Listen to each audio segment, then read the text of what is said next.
예수님을 영접하는 가운데 주저하고 있던 그 자리에서 용기를 내어서 남은 2999명을 인도한 용기 있는 그 한 사람, 그가 성경에 누구인지 구체적으로 나오지는 않지만 그 사람 때문에 주저하던 사람들이 용기를 내어 예수를 영접했던 것처럼 저는 여러분들이 여러분의 가정에서 그 한 사람이 되시길 바라고, 여러분이 살아가는 일터와 삶의 자리에서 그 한 사람이 되기를 주의 이름으로 축원합니다.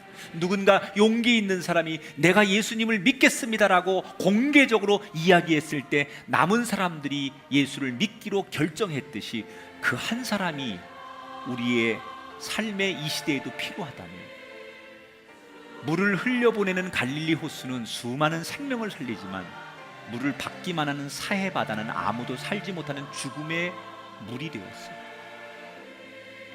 우리가 돈이 안 된다는 이유로 사람을 차별하면 그곳은 죽음의 동네가 되고 죽음의 가정이 되는 거예요.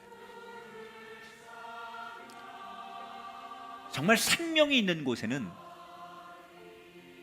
나눠야 돼요.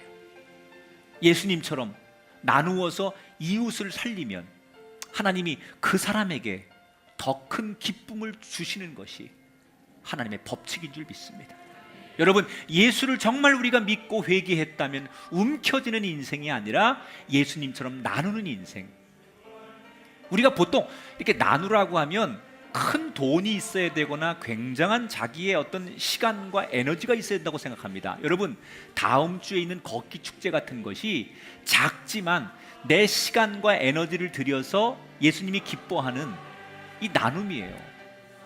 목사님이나 교회가 아무리 설교 잘하고 예배를 잘 인도해도 여러분들끼리 따로 모이는 모임에서 세상 모임처럼 서로가 누가 돈 있는 거 더 자랑하고 누가 무슨 자식 잘 되는 거 자랑하고 서로가 자기 잘난 것만 자랑하는 게 아니라 서로가 받은 은혜를 얘기하면서 겸손해지고 높여주려고 할 때 그게 또 하나의 하나님이 원하시는 예배로서의 작은 공동체가 된다.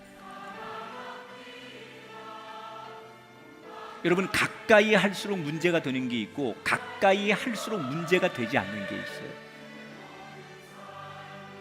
운동, 먹는 거, 게임하는 거, 도박하는 거, 여러분 가까이 해보세요. 가까이 갈수록 단점이 생기고 가까이 할수록 문제가 생기고 가까이 갈수록 그것이 오히려 여러분 삶의 독이 됩니다. 그런데 하나님은 가까이 하면 할수록, 하나님의 말씀은 가까이 하면 할수록 아무리 가까이 다가가도 우리에게 독이 되지 않고 해가 되지 않는 게 하나님과의 관계.